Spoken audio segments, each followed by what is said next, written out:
عادل شاہ صاحب ایک مسئلہ ہے، دیکھیے یہ جو اس وقت صورتحال ہے، کیا حکومت، اب یہ بات آپ بھی جانتے ہیں میں بھی جانتا ہوں کہ یہ کہا جاتا ہے کہ دیکھیے جی اتنی ججز کو ایڈریس کر کے پرائیویٹ محفلوں میں کہا جاتا ہے کہ دیکھیے یہ عمران دار جج تھے، یہ تو عمران خان صاحب کی بی ٹیم ہے، فین کلب ہے، تو جب آپ نے اس نیکسس کو توڑنا ہے تو پھر آپ کو 26ویں آئینی ترمیم بھی لانی پڑے گی، تب آپ کو کچھ چیزیں کرنی پڑیں گی کیونکہ یہ تو ایک پری سیٹ مائنڈ کے ساتھ بیٹھے ہوئے ہیں۔ کیا یہ جسٹیفیکیشن ٹھیک ہے؟ گو کہ شاید نظام کے لیے تو ٹھیک ہو، لیکن جمہوری اعتبار سے، قانونی اعتبار سے آپ کو یہ اس میں کوئی جان لگتی ہے؟ دیکھیں منیر صاحب، چاہے 26ویں آئینی ترمیم ہو اور اس کے بعد جو سپریم کورٹ میں جو کچھ ہوا اور آئینی ایک بینچ بن گیا، منصور علی شاہ صاحب نے چیف جسٹس بننا تھا، یحییٰ افریدی صاحب بن گئے، یا اب ہم اسلام آباد ہائی کورٹ میں جو کچھ دیکھ رہے ہیں کہ بننا تھا محسن اختر کیانی صاحب نے، ان کی سینیورٹی متاثر ہو گئی، یونی جج ڈوگر صاحب آ گئے ہیں۔ کہنے کو تو یہ سب کچھ آئینی ہے، لیکن جو بظاہر اور باطن نظر میں جو لگ رہا ہے، امپریشن اس سے یہی آ رہا ہے کہ محسن اختر کیانی صاحب کو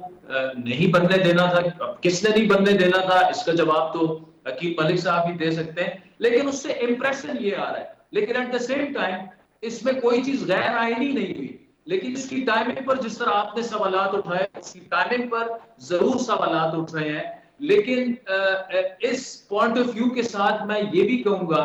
کہ ہم نے وہ دور بھی دیکھا ہے جسے بینچ فکسنگ جب ہوتی تھی کہ جیسے ہی بینچ بن جاتا تھا جناب ہمیں پتہ چل جاتا تھا فیصلہ کس طرف ہونا ہے۔ تو obviously جوڈیشری کے اپنا کردار بھی جو ہے اس میں ہم یہ نہیں کہتے کہ کوئی پرفیکشن تھے معاملات میں، مطلب جو اصل جو انصاف لوگوں کو دینا تھا وہ ابھی بھی نہیں اس طرح فوری انصاف جوڈیشری نے دینا ہوتا ہے۔ وہ اپنے جب معاملات میں ججز جو ہے اتنا گتھم گتھا ہو گئے ہیں تو دودھ کا دھلا نہ کوئی بھی نہیں ہے، نہ جوڈیشری ہے، نہ گورنمنٹ ہے، نہ آپ اور ہم ہیں، نہ میڈیا ہے۔ سو وی ہیو ٹو تجزیہ اس انداز میں کرنا چاہیے کہ ٹھیک ہے سب کچھ آئینی ہوا، لیکن کچھ فیصلے تو ایسے آئے تھے جس سے امپریشن باطن نظر میں یہی آ رہا تھا کہ جی وہ بالکل تحریک انصاف کے حق میں کیے گئے ہیں، مطلب گڈ ٹو سی یو کے جملے سے لے کر، اور ایک امپریشن بن گیا تھا۔ سپریم کورٹ بالکل ڈیوائیڈڈ تھی، کچھ ججز اس طرف تھے کچھ ججز اس طرف تھے، تو وہ ایڈریس کرنا بھی obviously ضروری تو تھا۔ تو یہ میری نظر میں تو یہ معاملہ جو ہے وہ اسی طرح ہے، لیکن اس سب کچھ کے بعد جو کچھ گورنمنٹ نے کیا اس سے یہ تاثر ضرور ابھر رہا ہے، اور یہ میں اور آپ نہیں کہہ رہے، زیادہ تر لیگل فرٹرنیٹی کے لوگ جو ہیں ان میں بھی ڈیوائیڈ ہے۔ لیکن جس طرح میں اب جو شائق عثمانی صاحب نے بڑا ایک زبردست جملہ کہا، ہوا تو ٹرانسفر پوسٹنگ بالکل پریزیڈنٹ کا اختیار ہے، آرٹیکل 200 کی آپ بات کر لیں، لیکن اس کی ٹائمنگ پر اور بادی نظر میں ایسا لگ رہا ہے کہ یہ حکومت کو فائدہ پہنچانے کے لیے یا کسی کو روکنے کے لیے یہ سب کچھ کروایا جا رہا ہے۔ تو یہ تاثر کی بات ہے جو میں نے آپ کے سامنے۔ اچھا یہ بات عقیل ملک صاحب، مولانا صاحب نے تو خیر کی وہ اسٹیبلشمنٹ سے بات کرنا چاہتے ہیں، لیکن یہ بات بھی رانا ثناء اللہ صاحب نے کی ہوئی ہے کہ عمران خان صاحب کو اس نظام کو تسلیم کرنا پڑے گا اور وہ پھر یہ نظام چلے۔ آپ ان سے گارنٹی مانگتے ہیں کہ بھئی اسے چلنے دیں؟ کیا اگر وہ مان جائیں، یہ آپ کی طرف سے ڈیمانڈ ہے؟ منیب صاحب، اس نظام کو تو انہوں نے مان لیا جب ان کے اراکین پارلیمنٹ آ کے ان اسمبلیوں میں بیٹھے، پھر حلف لیا۔ اس نظام کو تب بھی انہوں نے مان لیا جب انہوں نے ایک آئین تحفظ پاکستان کی موومنٹ چلائی اور انگیجمنٹ کا آغاز کیا۔ اس نظام کو انہوں نے اس وقت بھی تسلیم کر لیا جب فارملی اپنی کمیٹی بنائی اور پھر حکومت کو کہا کہ آپ اپنی کمیٹی بنائیں، اور پھر 3 نشستیں ہوئیں اور چوتھی میں نہیں آئے۔ تو اس سے زیادہ اس نظام کو اور کیا مانیں گے؟ اب جو کہتے رہیں 47 کی ہے 45 کی ہے، نظام سسٹم تو یہی ہے۔ مولانا صاحب نے بھی on the floor of the house یہ کہہ دیا، انہوں نے کہا لیگل ریکورسز ہیں، جو طریقہ ہے وہ ہے، ٹھیک ہے ہم سب کی ریزرویشنز اس پہ ہو سکتی ہیں، لیکن پارلیمان تو یہی ہے، نظام یہی ہے۔ اب یہاں پہ اگر نظام نہ مانتے اور جس طرح وہ چھوٹے بچے کھیلتے ہیں جب، تو وہ جیت نہیں رہے ہوتے تو وہ پھر بالکل وکٹ اکھاڑ کے پوری پچ کو ہی خراب کر دیتے ہیں۔ تو ان کا اصل میں مقصد اور مطلب یہی ہے، جب یہ چوتھی نشست میں نہیں بیٹھے، نظام کو تسلیم کرنے کے بعد، اسی نظام کو ماننے کے بعد، اسی پارلیمنٹ کو تسلیم کرنے کے بعد تو پھر اب بات یہ ہے کہ اب جو کچھ کرنا چاہیں بے شک کریں، کیونکہ مانتے تو ہیں، تسلیم بھی کرتے ہیں، اور بالکل ایسی پارلیمنٹ سے ہوئی 26ویں آئینی ترمیم جس کا آپ ذکر ابھی کر رہے تھے، تو اس کو بھی مانتے ہیں، ججز کی کمیٹیز میں بھی بیٹھے جو جے سی پی بنی اس کو بھی مانتے ہیں، تو نظام سسٹم کو تو مانتے ہیں، اس سے تو کوئی جو اختلاف نہیں ہے ان کو۔ اختلاف یہ ہو سکتا ہے کہ ہم اقتدار میں نہیں ہیں، ہم کسی طرح جو ہے منت اللہ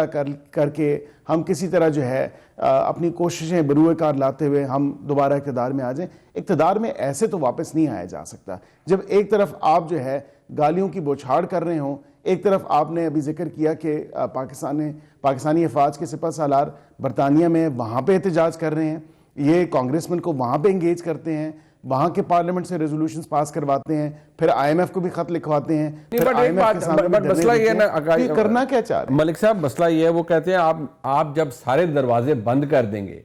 اور ان کے مطابق کہ آپ نے نظام انصاف کو بھی ملٹرائز کر دیا ہے، کوئی ان کی ریکورس نہیں ہے، کوئی ان کو کسی جگہ سے ریلیف نہیں مل رہا۔ آج عمران خان صاحب سے ملاقات کا دن تھا، یار آپ ملنے ہی کسی کو نہیں دیتے، وہ ملاقات کا کیا چکر ہے؟ وزارت جیل خانہ جات تو آپ کے منیر اندر ہے۔ صاحب بسعد احترام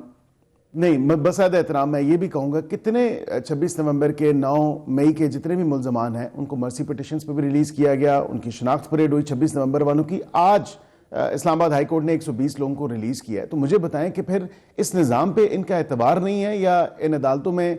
یہ سمجھتے ہیں کہ ان کو انصاف نہیں مل رہا؟ انصاف تو مل رہا ہے، توشہ خانہ والے کیس میں سزا سسپینڈ ہو گئی، انصاف مل رہا ہے، عدت والے کیس میں ان کی سزا سسپینڈ ہو گئی، بالکل انصاف مل رہا ہے۔ اب دیگر باقی کیسز ہیں وہ چل رہے ہیں، اب ایک پروسیس ہے، کسی کے لیے فاسٹ ٹریک تو نہیں کیا جا سکتا پورا پروسیس۔ آپ اگر یہ کہیں کہ